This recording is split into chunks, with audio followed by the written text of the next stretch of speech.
সবাইকে শুভ সময় জানাচ্ছি। আমি দস্তগীর জাহাঙ্গীর, ওয়াশিংটন ডিসি থেকে। যুক্তরাষ্ট্রের পররাষ্ট্র দপ্তরের নিয়মিত প্রেস ব্রিফিং শেষে আমি নিয়তই এখানে যখনই প্রেস ব্রিফিং থাকে এবং প্রেস ব্রিফিং উত্তর আপনাদের সামনে এসে কথা বলার চেষ্টা করি। আজকেও প্রেস ব্রিফিং ছিল। আজকে মঙ্গলবার, ও বাংলাদেশে তো মঙ্গল বলা যাবে না, মঙ্গল বলা যাবে না, বলতে হবে আনন্দ। আচ্ছা, সেই বিষয় নিয়ে কথা হবে। যারা আমাকে সরাসরি দেখতে পাচ্ছেন, শুনতে পাচ্ছেন, আপনাদের সবাইকে শুভেচ্ছা জানাচ্ছি ওয়াশিংটন ডিসি থেকে। আমার পিছনে আবারও দেখতে পাচ্ছেন পৃথিবীর প্রায় সকল দেশের পতাকাগুলো। আজকে প্রেস ব্রিফিং এ টেমি ব্রুস, যিনি মুখপাত্র, তিনি আমাদের অনেকেরই প্রশ্ন নিয়েছেন এবং আজকে বাংলাদেশ প্রসঙ্গ নিয়েও কথা হয়েছে। আমি সেই প্রসঙ্গ তুলেছিলাম। আপনারা জানেন যে বাংলাদেশে যে অবস্থা সৃষ্টি হয়েছে, সেই অবস্থা থেকে উত্তরণের জন্য যুক্তরাষ্ট্রের কি পদক্ষেপ হওয়া উচিত এবং আমাদের প্রতিবেশী রাষ্ট্রের কি হওয়া উচিত। আপনারা আরো জানেন যে প্রতিদিনই বাংলাদেশের বিশ্ব মিডিয়ায় বাংলাদেশ আসছে।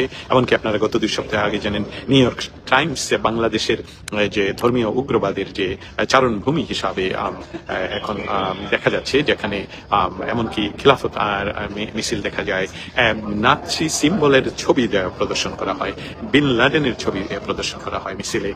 সেই সকল সমস্ত কিছুই পশ্চিমা গণমাধ্যমের কাছে যেরকম, যেমন মার্চ ফর গাজাতে যেই উদ্দেশ্যটা ছিল, সেই উদ্দেশ্যটা আর সঠিক ব্যবহার না করে আমেরিকার প্রেসিডেন্ট ডোনাল্ড ট্রাম্পের ছবির উপর জুতা প্রদর্শন বা জুতা দিয়ে আঘাত করা বা জুতা দিয়ে পিটানো, এই সকল বিষয়গুলো যুক্তরাষ্ট্রের হোয়াইট হাউস এবং স্টেট ডিপার্টমেন্টের কাছে তাদের ইনফরমেশন রয়েছে। শুধু গণমাধ্যম থেকে নয়, বাংলাদেশের গণমাধ্যম সেগুলো প্রচারিত করেও না, কিন্তু আমরা সকলেই জানি যে বিষয়টা, সেটা হলো যে এই মুহূর্তে পৃথিবীতে সবচেয়ে শক্তিশালী যে মাধ্যম, সেটা হলো সামাজিক মাধ্যম। এবং সেই সামাজিক মাধ্যমে এই ছবিগুলো, ভিডিওগুলো ছড়িয়ে পড়ে, যার ফলশ্রুতিতে যুক্তরাষ্ট্র সহ পৃথিবীর সকল দেশেই এবং বড় বড় পশ্চিমা গণমাধ্যমগুলো এই ছবিগুলো রিপ্রিন্ট করে এবং তারা এই সংবাদ ছাপায়।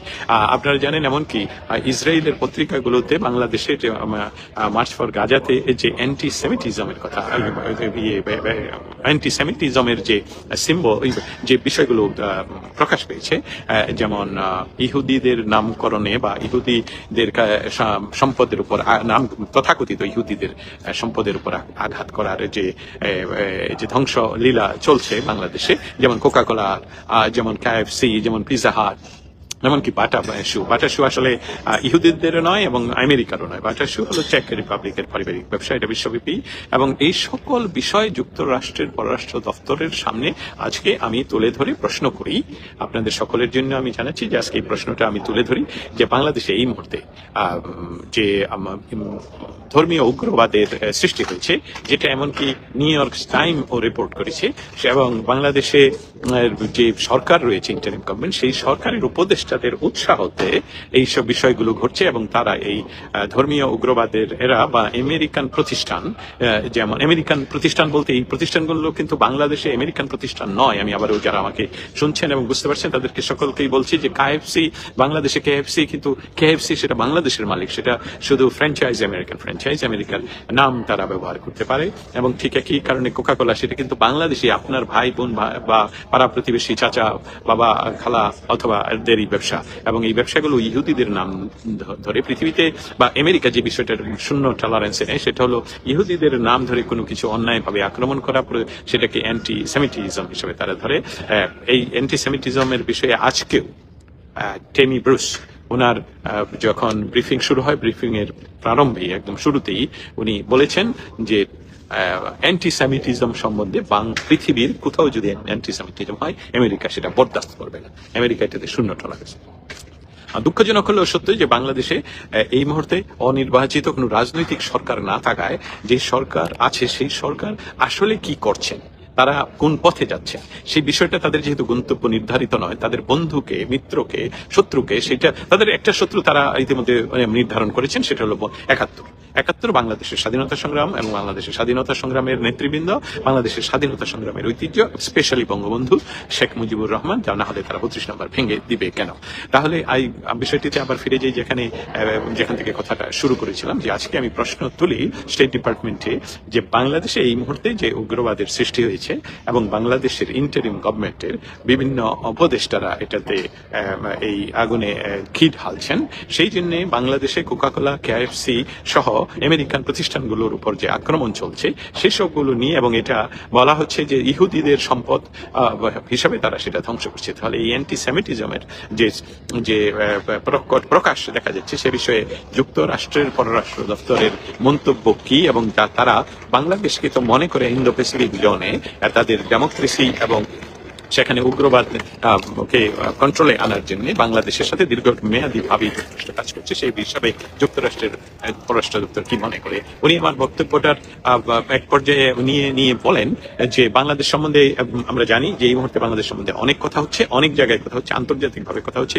এমনকি উনি এই বিষয়টা আনেন যে ব্রিটিশ এমপি টিউলিপ সিদ্দিকের নামে যে বাংলাদেশে ওয়ারেন্ট হয়েছে সেটা নিয়ে উনি কথা বলেন, এবং উনি বলেন যে বাংলাদেশ সরকার যেটা আছে সেই সরকারকে তার দায়িত্ব বুঝতে হবে, যে বাংলাদেশের জনগণ যেটা চায় সেই দায়িত্ব সেভাবেই তারা কাজ করতে হবে। কারণ বাংলাদেশের জনগণ যা চায় তা বুঝতে হলে নির্বাচন দিতে হবে। উনি নির্বাচনের কথাও বলেছেন এবং সেটা উল্লেখ করে বলেছেন যে বাংলাদেশের যে নির্বাচিত সরকার এবং বাংলাদেশের জনগণের নির্বাচিত সরকারের মাধ্যমে বাংলাদেশ নির্ধারণ করবে কিভাবে তারা আগাবে এবং তাদের দেশে কিভাবে হবে। এই বিষয়গুলো যে এই যে উগ্রবাদের সৃষ্টি, এই যে ধর্মীয় উগ্রবাদের সৃষ্টি, এসবগুলোকে তারা কিভাবে কন্ট্রোল করবে সেটা বাংলাদেশের নির্বাচনের মাধ্যমে এর সমাধান করতে হবে, এবং বাংলাদেশের মানুষই বাংলাদেশের ভবিষ্যৎ নির্ধারণ করবে। তবে সেই সাথে তিনি বলেন যে বাংলাদেশে যে নাৎসিদের সিম্বল নিয়ে যে মিছিল হয়, বাংলাদেশে বাইডেন বলছি, বাংলাদেশে যে ওসামা বিন লাদেনের ছবি নিয়ে অংশগ্রহণ না করে সেই নির্বাচনকে প্রতিহত করার ঘোষণা দেওয়া হতো। কিন্তু এখন তারা চেষ্টা করছেন অনির্বাচিত ভাবে কতদিন সেখানে থাকা যায়। তবে মার্কিন যুক্তরাষ্ট্র আজকে সুস্পষ্টভাবে, আবারও বলছি, টেমি ব্রুস সুস্পষ্টভাবে বলে দিয়েছেন যে বাংলাদেশের জনগণের দ্বারা নির্বাচিত সরকারকেই ডিসিশন নিতে হবে বাংলাদেশ কোন পথে হাঁটবে। এর অর্থ হলো যে বাংলাদেশের যদি ইনক্লুসিভ সর্বদলের অংশগ্রহণের মাধ্যমে নির্বাচন না হয়, সেটাও যেমন আমেরিকা কখনই গ্রহণ করে না, এইবারও গ্রহণ করবে না। স্পেশালি আই মিন ইট আওয়ামী লীগকে যে নির্বাচনের বাইরে রাখার যে পাঁয়তারা চলছে সেটার প্রতি তারা মেনশন করেছেন। আরেকটা বিষয় যেটা আজকের প্রশ্নে আকারে তুলতে না পারলেও যে বিষয়টা রয়েছে, আপনারা জানেন যে দুইজন পররাষ্ট্র মন্ত্রী আমেরিকার, তো ওনারা আগামীকালকে এবং পরশুদিন বাংলাদেশে পৌঁছবেন। আপনারা যারা আরাকান আর্মিরা বা আরাকানীয় একটি অঞ্চল, যেটা ম্যাপ আমার সামনে থাকলে ভালো হতো, যে সেই অঞ্চলটা তারা সেখানে দখল করে আছে, এবং সেখানে যাতে করে বাংলাদেশ তাদেরকে সহযোগিতা করবে কি করবে না এই সকল বিষয় নিয়ে হয়তোবা আমেরিকান এই উপপররাষ্ট্র মন্ত্রীদ্বয়ের আগমন। একজন হলো ইন্দো প্যাসিফিক জোনের দায়িত্বপ্রাপ্ত, আরেকজন হলো আমাদের ইন্দো প্যাসিফিক জোন, কিন্তু স্পেশালি সাউথ ইস্ট এশিয়া, আমাদের বাংলাদেশ সহ আফগানিস্তান থেকে বাংলাদেশ পর্যন্ত। অতএব এই দুইজনের যে বাংলাদেশে আগমন, এটাও একটা সিগনিফিকেন্ট কারণ যে বাংলাদেশকে ইউনূস সরকার কি অন্য কোনো দেশের কাছে বিক্রি করে দিচ্ছে।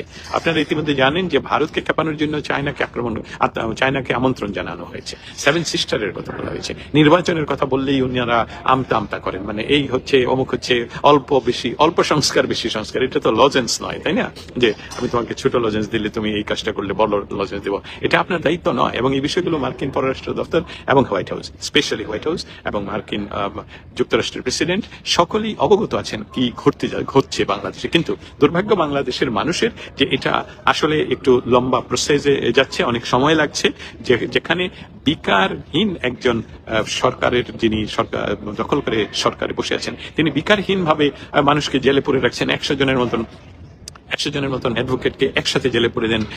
হিন্দুদের যিনি লিডার তাকে বিনা বিচারে আটক করে রাখেন। বিচার ব্যবস্থার যে এরকম চরম অবনতি, সেই বিষয়টাও কিন্তু মার্কিন পররাষ্ট্র দপ্তর জানে। অতএব আমাদের আজকের প্রশ্নের যে উত্তর, সেই উত্তরে মার্কিন পররাষ্ট্র দপ্তর সুস্পষ্টভাবে বলেছে, আমি রিপিট করি, যে বাংলাদেশে ইনক্লুসিভ নির্বাচন দিয়ে বাংলাদেশের জনগণের মাধ্যমেই এটি ব্যবস্থাটা নিতে হবে, যে বাংলাদেশে আসলে তারা কোন পথে হাঁটবে। আপনারা যারা আমার সাথে এতক্ষণ ছিলেন, শুনছেন, সকলকে ধন্যবাদ। আপনাদের যদি কোনো প্রশ্ন থাকে আমি এই প্রশ্নের উত্তর দিতে প্রশ্ন নিব, যদি লিখে জানান সেটা জানতে চাই। আনিসুজ্জামান সবুজ, আপনি ওয়াচ করছেন, অসংখ্য ধন্যবাদ। আমার এক বন্ধু সাংবাদিক এডিটর এমডি হামিদ ভাই, উনি নিউ ইয়র্ক থেকে ওয়াচ করছেন, অসংখ্য ধন্যবাদ আপনাকে। কাজী মিস্টার ওয়াচ করছেন আব্দুল হাই, আপনারা সকলেই আমাকে দেখতে পাচ্ছেন। আপনাদের প্রশ্নের জবাব দেওয়ার জন্য আমি এখন উপস্থিত আছি। আপনারা এই যে পিছনে যা দেখতে পাচ্ছেন, যে এটা সবসময় বলি যে পৃথিবীর সকল দেশের এই পতাকা থাকে এখানে। ঠিক আছে, এই মুহূর্তে আপনাদের কোনো প্রশ্ন না থাকায় আমি এখন শেষ করলাম আমার এই লাইভ। যুক্তরাষ্ট্রের রাজধানী ওয়াশিংটন ডিসির মার্কিন যুক্তরাষ্ট্রের পররাষ্ট্র দপ্তরের প্রেস ব্রিফিং শেষে এই লবি থেকে আমি আপনাদের সামনে হাজির থাকি। সবাই ভালো থাকবেন,